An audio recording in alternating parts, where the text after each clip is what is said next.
It all started on a quiet morning in a small Texas town, the kind of place where the sound of wind brushing through acres of open fields is all you hear.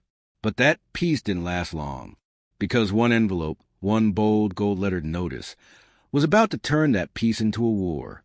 Inside that envelope was a letter from the local HOA. It said, "You are in violation of property ordinances. Failure to comply will result in fines of up to $250,000. The man who received it, Caleb Johnson, a 48-year-old Black Ranch owner, veteran, and father, too, had lived there for over a decade. He thought it was a mistake. He thought they mailed it to the wrong address. He had no idea. The HOA was about to learn they were standing on his land. Caleb bought his 50-acre ranch 12 years ago after serving in the Marine Corps. It wasn't just land, it was peace. He raised horses, grew crops, and restored an old farmhouse he built with his late father. But when a fancy new housing development popped up next to his property, things started to change. The Clearview Estates HOA, a group of self-appointed neighborhood protectors, began enforcing rules even beyond their own fences. At first, Caleb ignored their letters about his unsightly barn and livestock noises. He wasn't part of their HOA. His land wasn't under their authority. But then came the $250,000 demand. They claimed part of his land was encroaching on their subdivision, specifically the new playground, clubhouse, and parking lot. Except Caleb knew something they didn't. The old property deeds told a different story. Caleb spent nights digging through dusty file boxes, old land surveys, purchase agreements, maps. He found something shocking. A 1968 county record showing his property extended 200 feet beyond what modern maps displayed. That meant the HOA's entire community clubhouse, the same one they accused him of violating, sat on his land. The next morning, Caleb walked right up to their office, boots on, cowboy hat tilted, papers in hand. "Y'all might want to sit down for this," he said, laying down the documents. The room fell silent as he pointed to the old map. "You've been trespassing for 7 years," he said calmly. "That land you're standing on belongs to me."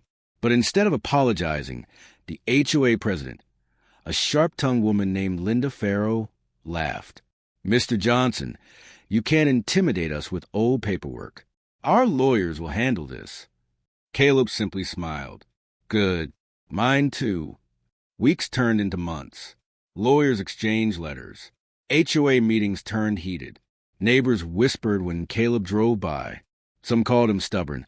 Others called him brave. The HOA doubled down, sending drones to photograph his property. They even posted signs that said, "Private HOA property."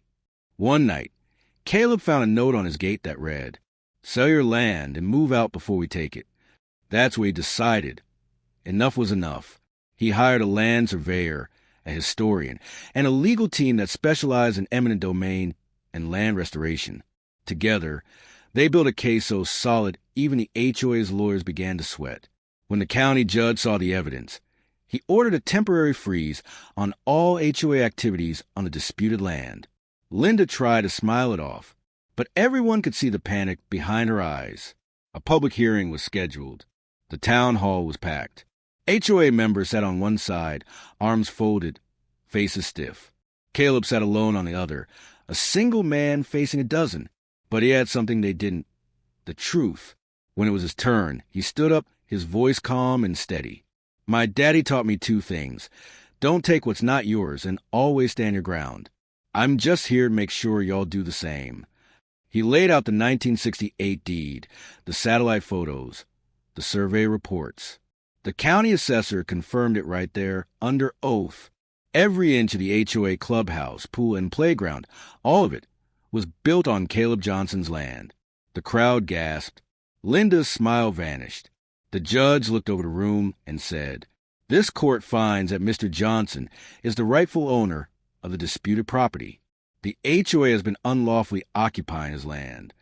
You could have heard a pin drop. Within weeks, the HOA scrambled to make things right. They offered to buy the land for $1 million. Caleb declined. They tried to lease it. He refused again. Instead, Caleb made a quiet announcement that stunned the town. "I'm donating part of the land to the county. so the community can still use it.